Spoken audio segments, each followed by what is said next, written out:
আমার চাকরি প্রার্থী ভাই বোন সবাইকে আন্তরিক অভিনন্দন এবং শুভেচ্ছা জানাচ্ছি নতুন আরেকটি ভিডিওতে। আজ আমি যে বিষয়টি নিয়ে আলোচনা করব সেটি হচ্ছে যে আপনারা ইতিমধ্যে জানেন যে খাদ্যের একটা মেগা সার্কুলার হয়েছিল। সেই সার্কুলারের পরীক্ষাটা হয়তো খুব দ্রুত হয়ে যাবে, কিন্তু টেন্ডার হয়ে গিয়েছে।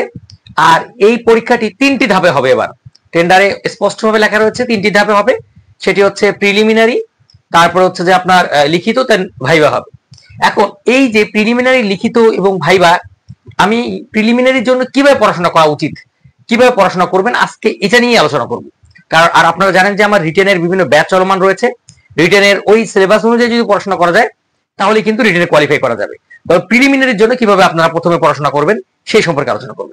দেখেন, আপনাকে প্রিলিমিনারিতে কোয়ালিফাই করার জন্য আগে সিলেবাসটা ভালো করে বুঝতে হবে, যে প্রিলিমিনারিতে কোন কোন জায়গা থেকে প্রশ্ন হতে পারে সেটা আগে আপনাকে বুঝতে হবে। যেমন যদি বাংলাতে থাকতে পারে বাংলা 25, ইংরেজি 25, গণিত থাকতে পারে 25, তারপর হচ্ছে সাধারণ জ্ঞান, আইসিটি এই বিষয়ে 25 থাকতে পারে। ধারণা করা হচ্ছে যে এই বিষয়গুলো মিলে আপনাদের পরীক্ষাগুলো হবে। তার মানে 100 মার্কসের প্রিলিমিনারি হওয়ার সম্ভাবনা রয়েছে। কাজেই প্রথমে আমরা সিলেবাসটা একটু বুঝে নিব, আমরা কোন কোন জায়গা থেকে প্রশ্ন হবে, তারপরে আমরা সিলেবাসের ভিতরের কোন কোন জায়গা থেকে প্রশ্ন আসবে সেটা আমরা দেখবো। যেমন বাংলার কথা যদি বলি, বাংলার কথা বলে ব্যাকরণ অংশ যেমন সন্ধি বিচ্ছেদ, কারক বিভক্তি, সমাস, প্রকৃতি প্রত্যয়, তারপর হচ্ছে সমার্থক শব্দ, এক কথায় প্রকাশ, এই ধরনের যে যে জায়গা থেকে বাংলার ব্যাকরণ অংশের প্রশ্ন আসে সেগুলো প্রশ্ন হতে পারে। আর তারপরে রয়েছে সাহিত্য, সাহিত্য থেকে প্রশ্ন আসবে। আধুনিক যুগের যে সাহিত্যিক গুলো রয়েছে, কিংবা হচ্ছে যে আমাদের রবীন্দ্রনাথ, কাজী নজরুল ইসলাম, তারপর হচ্ছে যে আমাদের নির্মলেন্দু গুণ, আরো যারা সাহিত্যিক রয়েছেন, কিংবা হচ্ছে প্রাচীন যুগ, মধ্যযুগ, আধুনিক যুগ, এখান থেকেও আপনারা বাংলার কিছু প্রশ্ন কিন্তু পেতে পারেন। কিন্তু কাজে এই জায়গাগুলো মিস করা যাবে না। এবার আসা যাক ইংরেজিতে। ইংরেজিতে অবশ্যই আপনাদেরকে জানতে হবে voice, tense, narration, right forms of verbs, তারপর হচ্ছে phrase and idioms, appropriate preposition, এই জায়গাগুলো আপনাকে ভালোভাবে পড়তে হবে ইংরেজির জন্য। তারপর সিনোনিম এবং অ্যান্টোনিম, এই জায়গাগুলো আপনারা যদি ইংরেজির জন্য ভালো করে পড়েন, আমি মনে করি যে আপনারা ইংরেজিতে ভালো করবেন।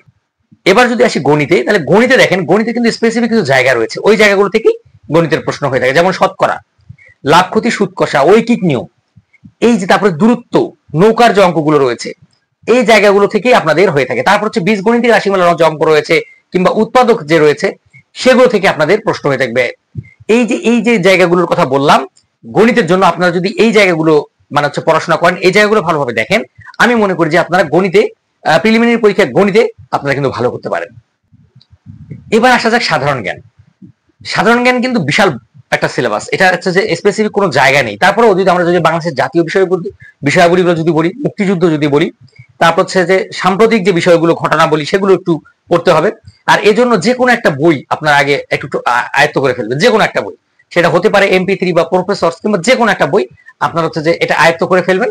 তারপরে আপনি আন্তর্জাতিক বিষয়গুলির জন্য কারেন্ট অ্যাফেয়ার্স রয়েছে, কিংবা হচ্ছে যে বিভিন্ন ধরনের ক্যাপসুল বই আকারের ছোট বই পাওয়া যায়, আপনারা সেগুলো পড়বেন। আর আরেকটি, তারপরে যদি আমাদের বলি যে সাধারণ জ্ঞানের মধ্যে যদি আইসিটি ইনক্লুড করে দেয়, তাহলে আইসিটি এবং বিজ্ঞান যদি ইনক্লুড করে দেয়, তাহলে আমরা বিজ্ঞান থেকে যে কোনো একটা বই পড়ে ফেলবো, বিজ্ঞানের ইম্পর্টেন্ট যে টপিকগুলো সেগুলো পড়বো। তারপরে যদি আইসিটির কথা বলি, আইসিটিতে আপনার হচ্ছে যে বিসিএস এর যে প্রিভিয়াস প্রশ্নগুলো রয়েছে, অবশ্যই সেগুলো পড়বেন ব্যাখ্যা সহ, দেখবেন যে তাহলে কিন্তু কমন পাবেন। এখন তবে সর্বোপরি যদি বলি আমি, আপনারা যারা জব সলিউশন ভালোভাবে পড়েছেন, তারা কিন্তু আপনারা ভালো করার সম্ভাবনা কিন্তু বেশি থাকবে।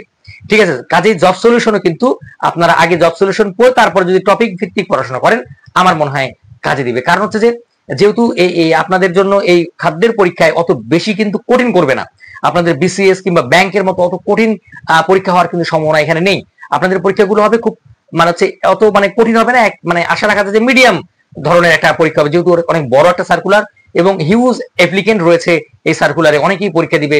আর এই পোস্ট গুলো যে একেবারে নবম গ্রেডে তা কিন্তু নয়, তার নিচের কিন্তু পোস্ট আমাদের। কাজেই এখানে যেহেতু হিউজ অ্যাপ্লিকেন্ট, এই কারণে এবার হচ্ছে প্রিলিমিনারি, লিখিত এবং ভাইবা হবে। ঠিক আছে, কাজেই আমি বলবো যে আমি যে কথাগুলো বললাম, আপনারা যদি এগুলো যদি মেইনটেইন করেন বা ফলো করেন, আমি মনে করি যে আপনারা এই যে খাদ্যের যে কোনো পরীক্ষায় হোক না কেন, আপনারা সেখানে প্রিলিমিনারিতে কোয়ালিফাই করবেন। তো আমার চাকরি প্রার্থী ভাই বোন, প্রিলিমিনারি সম্পর্কিত যদি আরো কিছু জানার থাকে, আর অবশ্যই আমার কমেন্ট বক্সে কমেন্ট করবেন, আমি উত্তর দিয়ে দিব। আর আপনারা জানেন যে আমার কিন্তু বিভিন্ন ব্যাচ চলমান রয়েছে, আপনারা চাইলে সেখানে এক্সাম ব্যাচগুলোতে এনরোল করে এক্সাম দিয়ে নিজের প্রস্তুতিকে আরো শক্তিশালী করতে পারেন। তো এই ছিল আজকের মতো ভিডিও। যদি ভিডিওটি ভালো লাগে অবশ্যই চ্যানেলটি সাবস্ক্রাইব করবেন এবং একটি লাইক, শেয়ার, কমেন্টে পাশেই থাকবেন। ধন্যবাদ আপনাদের সবাইকে।